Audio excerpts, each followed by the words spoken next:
What's up, gangsters? It is time for another build review thing, part one.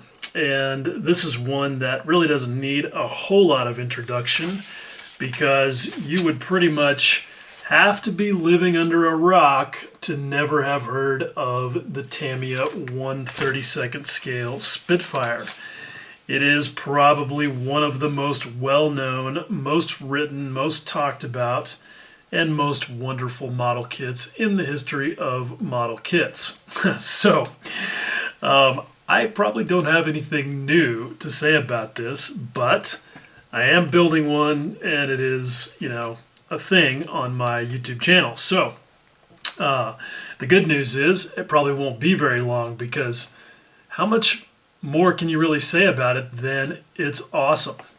It is just a fantastic kit. And if you aren't familiar with it, let's take a quick look at some of the reasons why. Okay, normally when I do one of these things, I've usually just built, maybe 20% of it, like the cockpit or something, as is usually the case with aircraft. But as you can see right there, I've made a lot more progress than that on the Spit. Probably, I don't know, I'm thinking maybe I'm 60 or 70% of the way there. But I'm going to do the usual thing of going through the instructions first a little bit. Not, every single thing, because that's just a waste of your time. But if you're not familiar with Tamiya instructions, they really are nice. I mean, look at this. This is a like 30-page book that you get for this. And one of the things that I love the most about Tamiya instructions is that not only are they just well organized and thorough, but they're not afraid of killing trees. They take as much room as necessary to give you clear illustrations that, give you a pretty unambiguous look at how things are supposed to go together. They're just really good. Some of my favorite. You get your paint call-outs, you get everything. Now, that's not to say that they are perfect. You will occasionally find some things that are a little bit baffling, and I'll show you one here in just a second. Okay, so here you go. This is the section that deals with assembling the tail control surfaces. And if you're not familiar with these Tamiya 1/32 scale kits, one of the things that's kind of cool about them, if you're into that, is movable control surfaces. They give you these pins and these Photo-Etch brackets so that you can create a hinge. And it's kind of nice because it lets you pose those control surfaces however you want to. And I do like that for elevators and rudders. I like to kick them just a little bit. But here's kind of the kind of a weird thing here. I had to go ask the guys in Scale Modelers Critique Group what they thought about this, because it shows putting the control horn for the rudder on here and that you're supposed to remove this linkage. But I looked and looked and looked through the instructions, and there's no place that shows a replacement, like a Photo-Etch piece for the linkage, or suggests that you replace it with a piece of wire or something.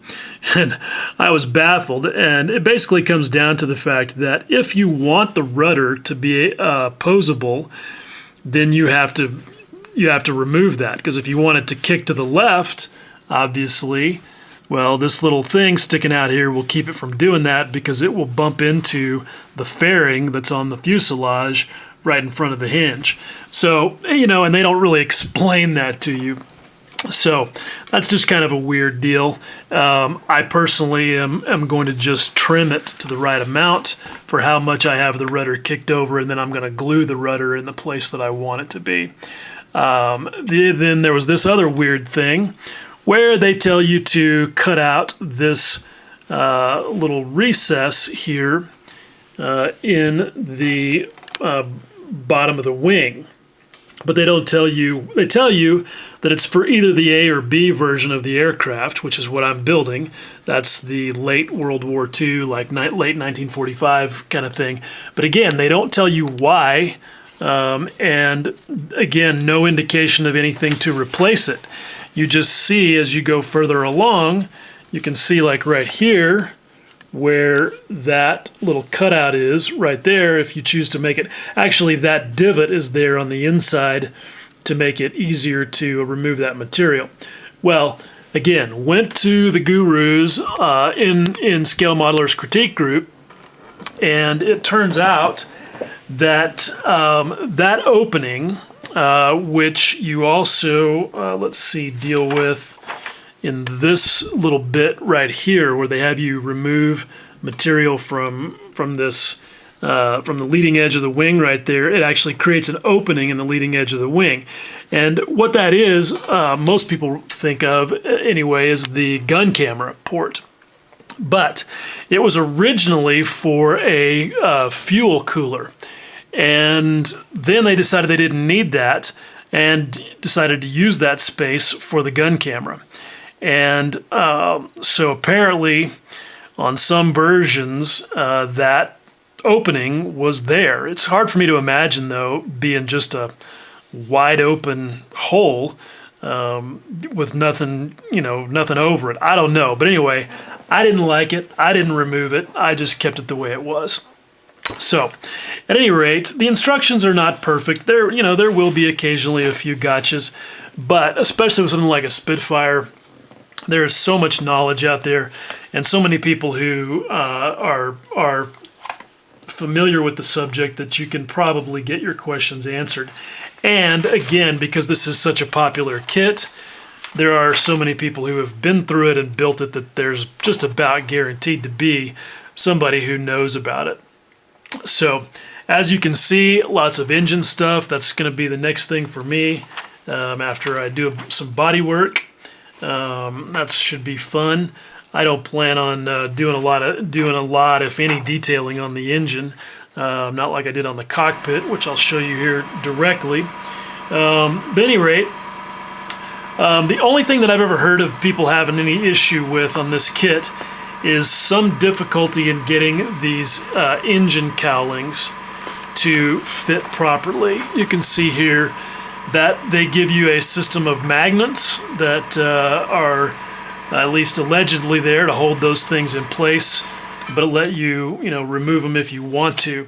This thing also features the sort of infamous Tamiya landing gear, and that's one thing about these Tamiya 1/32 scale kits that I personally just think is kind of silly.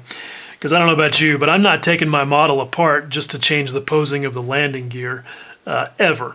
So I don't really need the screws and the removable panels and all that stuff. This one is not as bad as the Mustang, but still, to me, that's just extraneous. I'm going to pose things in a certain way and then probably fix them like that so that they can't be adjusted later on. But at any rate, some people have had some issues with the engine cowlings, and I'll show you those, and you'll get an idea of why that might be the case. But at any rate, that's the instruction book. They give you sprue maps and a great list of all the parts. I mean, this is just how an instruction book should be done. It's just very thorough, very complete, very well laid out and organized. Okay, so now let's take a look at some of the other box contents before I talk much about what I've done so far. So you can see still have quite a few parts left on sprues. I think this kit is something like 400 parts. It includes things like little screws and nuts that you use for the aforementioned landing gear. You get a couple of little sheets of Photo-Etch for those hinges. You get you get a nice color call-out thing that you can see down there in the bottom. I'm not going to bother digging it out. And you get a lovely decal sheet, of course, that I'm not going to bother going through. A because hey, it's a decal sheet. Don't need to waste time on that. And I'm not going to be using the decals that are provided, at least not beyond the stencils and stuff. I'm going to be doing painted markings. Anyway, these are the cowling pieces that I mentioned. And you can see kind of the issue. These are super, super thin. If you look at that, you can see they are really thin. And that's a molding challenge. You know, Tamiya is really good at molding. You rarely see any molding defects on any of their stuff. No flash, you know, nothing like that. But for anybody to mold something like that that's as thin as it is a bit of a challenge because of, you know, shrinkage and things like that. It's easy for things like that to get warped. But you know, hopefully it won't be an issue for me once I get to that point. At any rate, I don't think there's really a whole lot of point in looking much at the sprues. I think what I will do is just go ahead and talk a little bit about what I have done with the kit so far. So let's have a look. Okay, so where I am at so far is obviously that I've got the fuselage, cockpit, tail, and wing subassemblies done. And it has been a real pleasure so far. I think I've already said that. I may say that a lot of times during this video because this kit is just so good. This, I think, is one of the clearest bits of evidence of just how good. You know, anybody who builds model aircraft, in particular World War II vintage, is going to have to deal with a wing root at some point. And, you know, that can involve a lot of filling and sanding and rescribing and just a lot of work, but not with this kit. I mean, look at that. Look at how tight that is. It's, you know, this is obviously just dry fit, and it's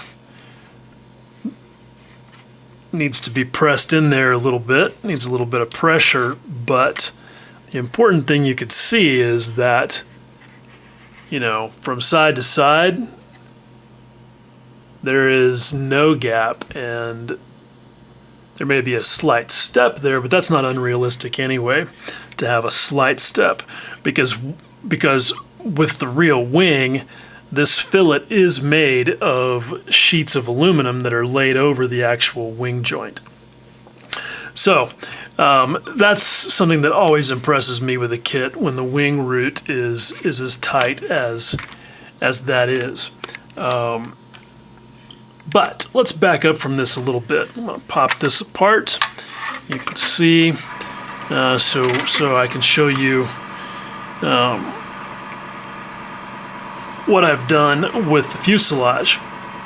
As you can see, the cockpit is all done, and I have got some things in there that probably need explaining because they are not part of the kit. I chose to work really hard on detailing this cockpit. Hopefully you'll be able to see that with this amount of light, and you can see, hopefully, if I can keep from hitting the camera or the power cord or whatever, hopefully you can see that there's some detail going on in there.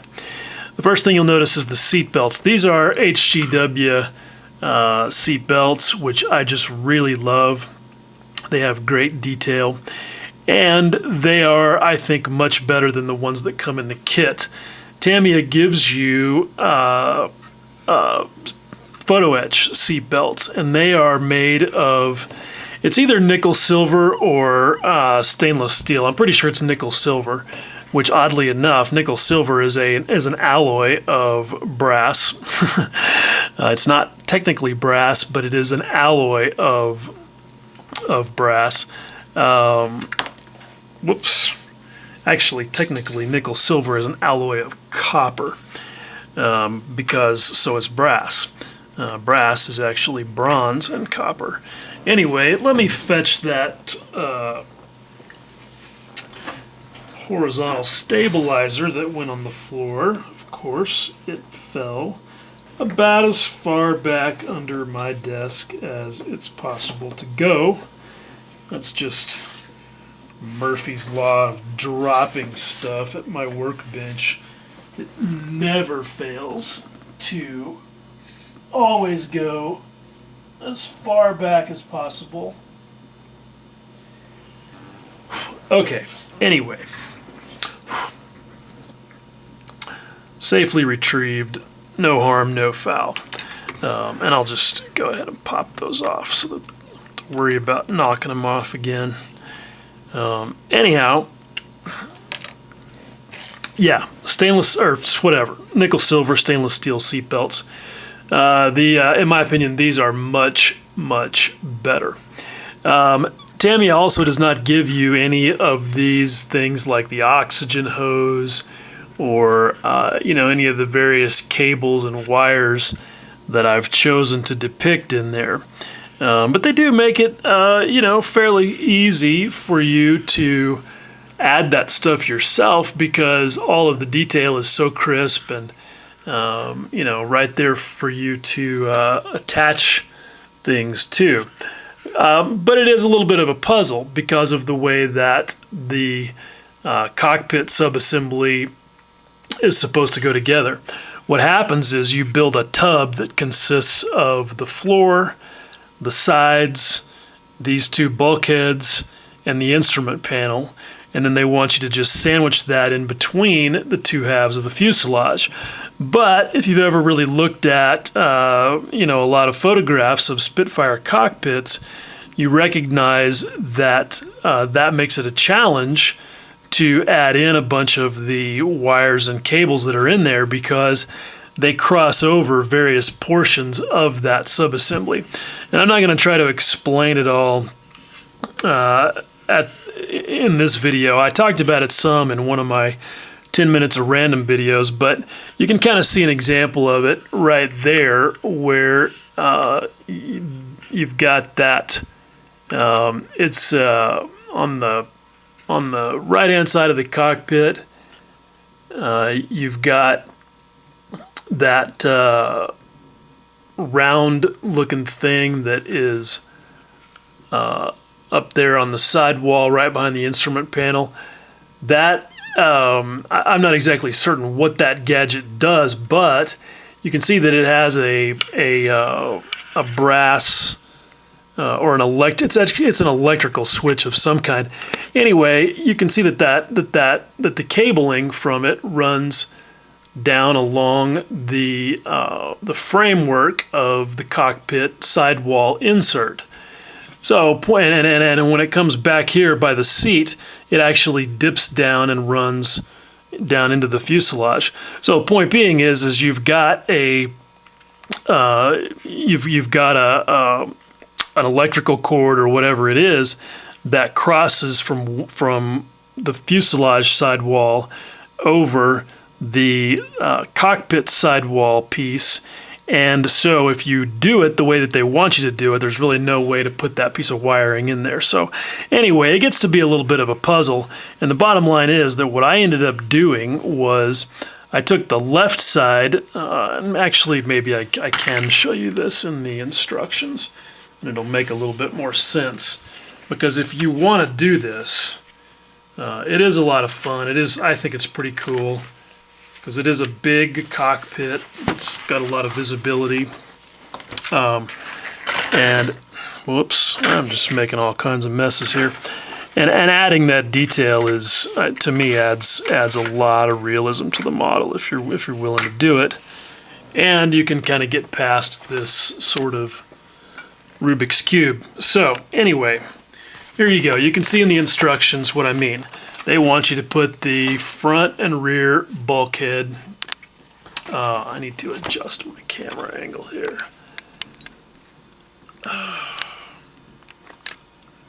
All right, what they want you to do is attach the front and rear bulkhead and the instrument panel sub-assemblies to the floor. And then you've got that whole business there.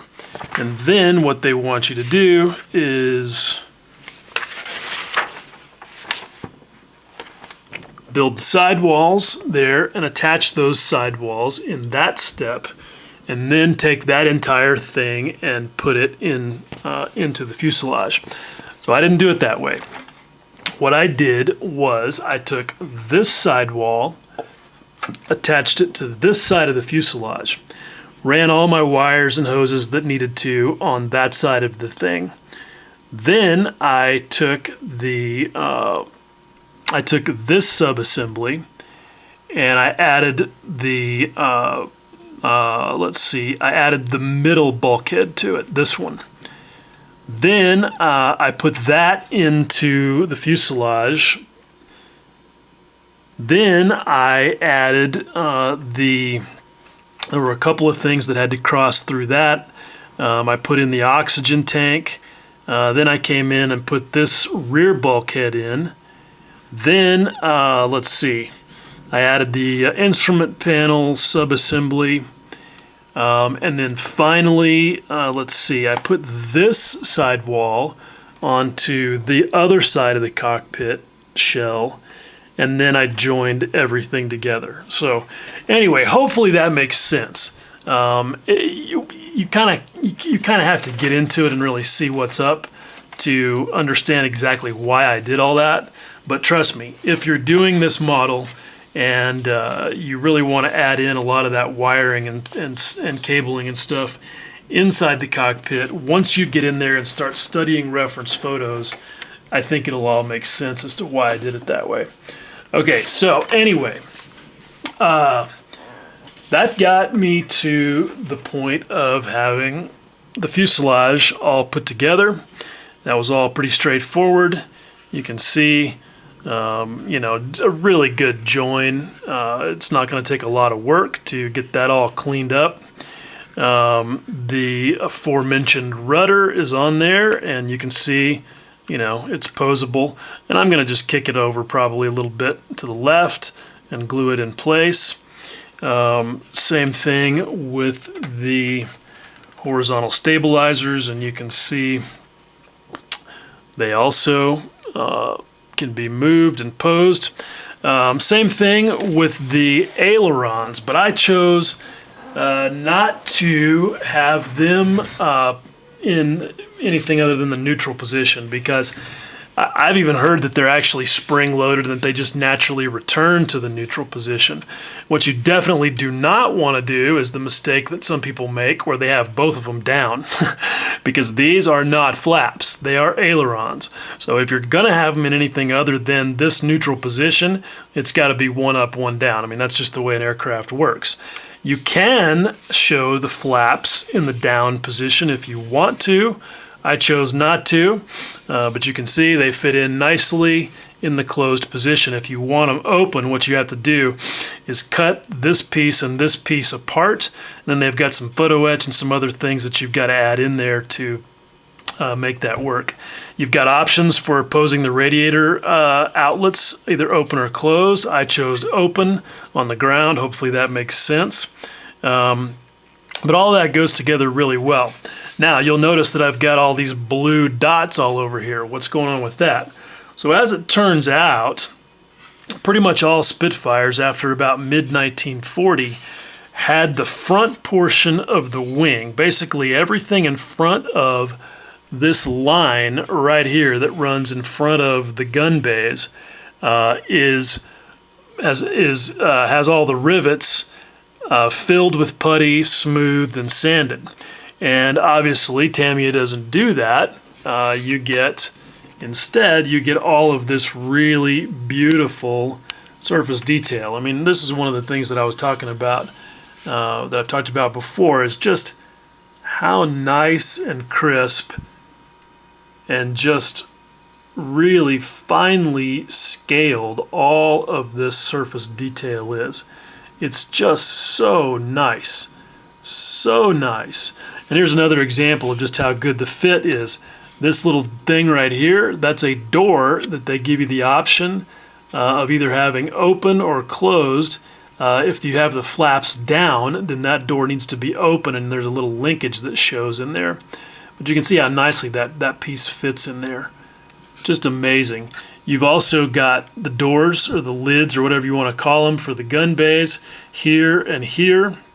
So you can get, some of the mini aftermarket accessories for this thing. I'm pretty sure somebody makes resin gun bays. You can also have the lower panels for the gun bays. That's this one, and this one. You can have those open if you want to. At any rate, the point being is that I am going to go ahead and depict this front portion of the wing as having the rivets filled and smoothed. So I needed to mask off all of these little circular access ports. You can see there's 11 of them on each wing. So I just used my one of my punch and die sets and knocked out a bunch of these little discs out of vinyl. The 4.5 millimeter diameter worked just right. Covers up the little hatch and the groove because I don't want to fill that in. And what I'm going to do is I'm going to use some 2K urethane high build primer to basically just spray over all these rivet lines and then come back and sand it all smooth. You can see that I already have the cannon and machine gun inserts in here and filled and smoothed. And then again, you can see that, I mean, there's going to be a little bit of a witness there because you've got two separate parts. That's unavoidable.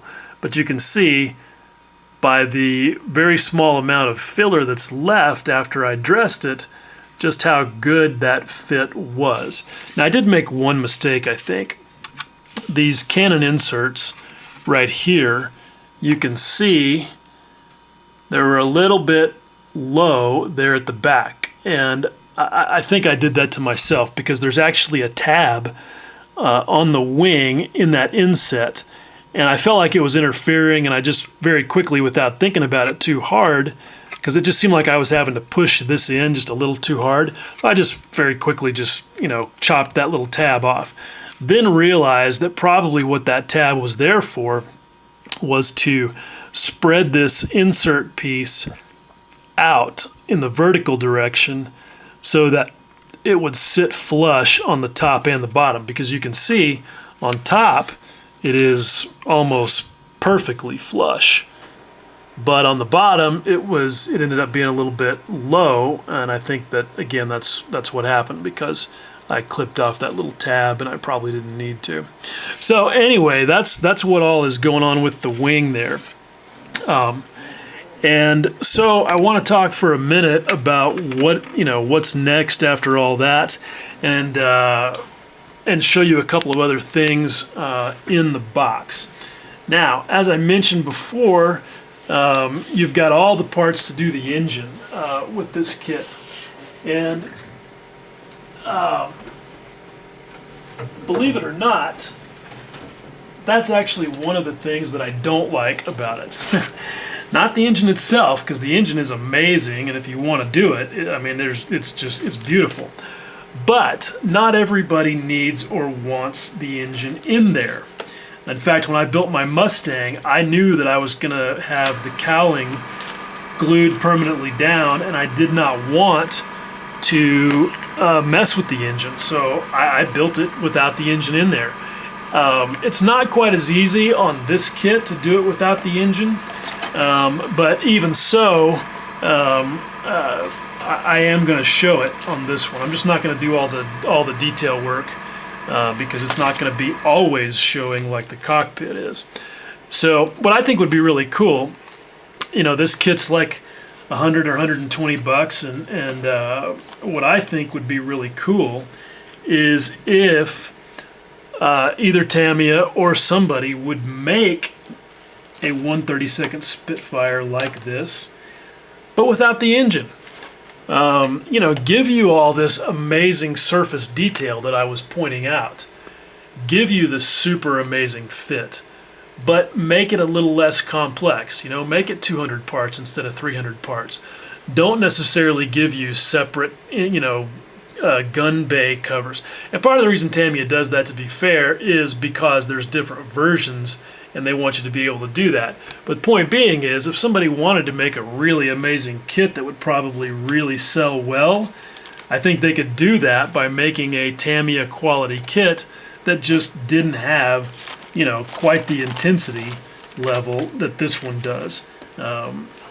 And maybe also came at a slightly lower price. I mean, even Tamiya themselves, they could probably sell a bunch of a sort of, I don't know what you want to call it, simplified version, the simplified Spitfire. Anyway, I mentioned before the decals. Yeah, there they are. They're beautiful, but again, not going to use them. Part of the reason is because I am going to be, like I said, using masks to spray all of the markings.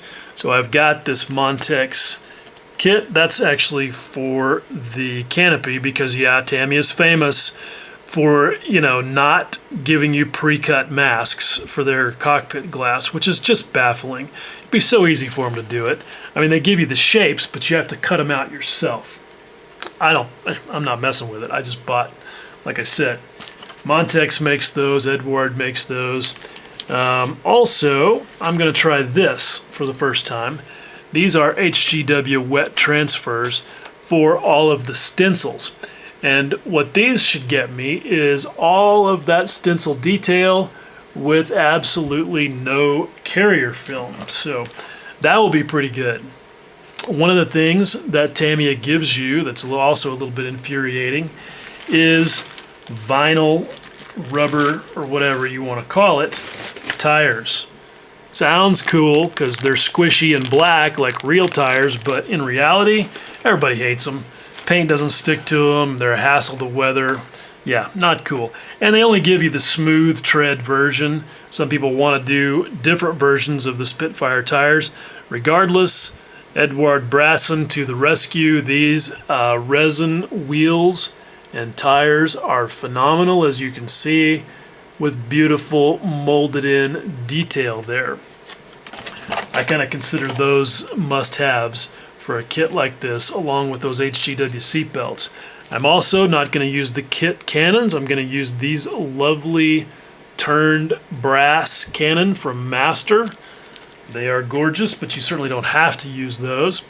Now, here is, let's see if I can find the sprue that the exhaust stubs are on. I will show you a thing that is slightly less than perfect.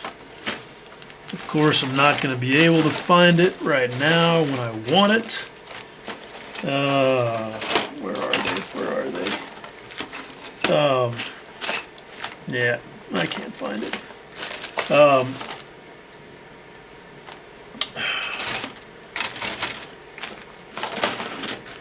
Should be here. Of course, it always should be, right?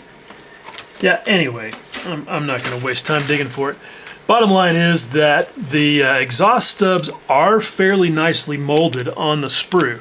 They are slide molded so that you get the open ends like you want, but because of the way that Tamiya has attached them to the sprue, there's some cleanup that is kind of, I don't know, I just don't really want to deal with it. Some people are really picky about having the weld line, because what happens is with these exhaust stubs on a Spitfire, the top and bottom half of the exhaust stub are each separate pieces of sheet metal that are formed and then welded together. And you can see in these resin parts that those details are molded in there.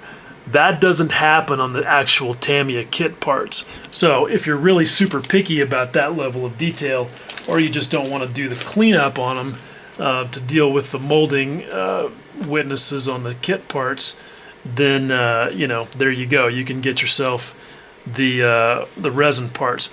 This is the Photo-Etch that I mentioned that has the seat belts. You can see those. and a few of the other parts that come on that. It's good photo etch, but you don't really want to have to bend it. These are cool. A buddy of mine sent these to me. These are some custom Photo-Etch Rolls-Royce nameplates that he had made. So I will be putting one of those on top of each of the valve covers on the Merlin. And then the last thing is, and I didn't make the commitment to do this, this is the door with the infamous crowbar, and you can see I already painted it and chipped it. And then I got convinced that I really should go for the quick boost resin part, and you can see, I mean, it's true. Look at how beautiful the detail is on that. Hopefully you can see it. I mean, it's even got the little clips for the crowbar, and then there is the little tiny crowbar. I mean, it's just gorgeous. It's undeniable. So yeah, I'm a sucker for that sort of thing. But that kind of covers all of the aftermarket stuff. But there is a bunch more. I mean, I wonder if there is any kit that's ever been made in the history of model making that has more aftermarket stuff available for it than this Tamiya Spitfire. I don't know, but there's tons of it. There's plenty of stuff that I did not feel the need to get. You know, I could have gone overboard with it. You can, believe it or not, get resin cockpit stuff. Didn't feel like I needed any of that. You can get resin stuff for the Merlin. There's tons of it out there, but I think all that stuff was pretty good. And at this point, I think I've probably covered about everything that I can with regard to the kit at this point. I don't really know, what more to say other than that. Yeah, again, just how wonderful of a kit it is, and how much fun it is to, put something like this together when everything, goes the way it's supposed to. Whenever I work on Tamiya, and I think that this may actually be true, it's like these guys are also model makers, and they just really wanted to design a system that made the model building portion of it to be the most effective and the most fun that it could possibly be, and they just engineered all that stuff in. I mean, I know I gush about it, but hey, it is what it is. It's awesome. Okay, so there you go. If you are not convinced at this point that this thing is just a marvel of model kit engineering, and that if you build aircraft, particularly World War II props, in 1/32, that you would be completely crazy not to get one, then I don't know what else I can say. To me, it's just such a slam dunk. I kind of do this sort of informal scoring system in my head when I'm building kits that goes from 0 to 100. And over the last 4 years, I've built about 30 different kits, and close to half of them have been Tamiya. And everything Tamiya has been, in the 95 or higher range in that little scoring system. This thing, I mean, I can't give it a 100 because there isn't any such thing, as far as I know, as something perfect. As I pointed out, a couple of little things, during this part of the review. But I mean, come on! Right now, it feels like it's going to be a 98 or a 99, like the Tamiya 1/32 scale Mustang was when I built it. It's just fantastic. Now, I know that there's going to be the inevitable, but dude, it costs, $100 or whatever it is. So of course you get what you pay for. Yeah, well, let me just sort of riff on that for a second, because I have also built the Revell 1/32 scale Mark II A Spitfire, which they tooled in, I think, 2014 or 2015. So it's one of those allegedly good new tool kits from Revell, Germany. And it is often the one that people quote as being a better value than the Tamiya thing, because while the Tamiya Spitfire is, depending on where you go, around 100, 120 bucks, the Revell, come on compressor, seriously? Thank you. The Revell thing is like a third the price. But let's just sort of try to look objectively at the value thing from one standpoint. If I remember right, the Revell kit is less than a couple hundred parts. I can't remember exactly, but this Tamiya thing is more like 400. And part count is the #1 driver of kit cost, because that's directly, there's a direct one-to-one correlation with tooling cost. I had somebody tell me once that probably is in a fairly good position to know that the average cost of an injection mold for a model kit is $1,000 per cavity. A cavity basically being every part. Now obviously that's not going to be exactly true, because it can't cost as much to make the cavity for a wing as it does for a wheel. But you can just sort of use that as an average. So if you've got 400 or 500 parts, you've got $500,000 worth of tooling that you have to amortize out over whatever the lifetime of that product is going to be. And different companies are going to approach that differently. Tamiya, for example, may attempt to amortize their tooling over 2 years, whereas somebody like Revell may take 10. I don't know. You'd have to talk to the accounting department to know for sure. But the point being is, if you divide $2 or $3 or $4 or $500,000 worth of injection mold cost over a larger number of years, well, that puts less of the cost of the tooling to the bottom line, and you can offer your product for less money. So, it's really tough to just say purely from a cost standpoint or a price standpoint with model kits that just because the price is higher, you're getting something better. Just look at Kitty Hawk. They charge a lot of money for their stuff, and we know that you're not getting something better for that amount of money. So, it's really, I think, kind of silly to just put it all on price and say that it's a better value. Especially if, look, value is really dependent upon what you enjoy. So if you enjoy putting things together, well, hell, 400 parts is more enjoyment, right, than 200 parts. But what it really comes down to for me is the overall experience of getting to a place where I have a canvas that I'm going to use for paint and weathering. And what is the quality of that canvas when I get there? So with the Tamiya kit, the building experience is enjoyable. It's just fun. There's no doubt about it. And when I get the canvas done, I know that I'm going to have it's going to be beautiful. It's going to have wonderful surface detail that's beautifully scaled. Everything is going to be crisp. It's just going to be awesome. And at that point, how it turns out is purely up to me. On the other hand, the Revell Spitfire, it's going to take you quite a bit of work to get to a similarly smooth finish, because there are going to be fit issues. There are going to be things that you have to do, a lot of work. You're going to wrestle with the thing quite a bit. And so you're going to end up eating up a bunch of time that could otherwise be spent just assembling things with doing body work. That was my experience with the Revell Spit that I built. And, correcting parts that are poorly molded. They've got flash or they're warped or whatever. The Revell kit is not terrible. There are definitely worse. But it's purely mediocre in my view.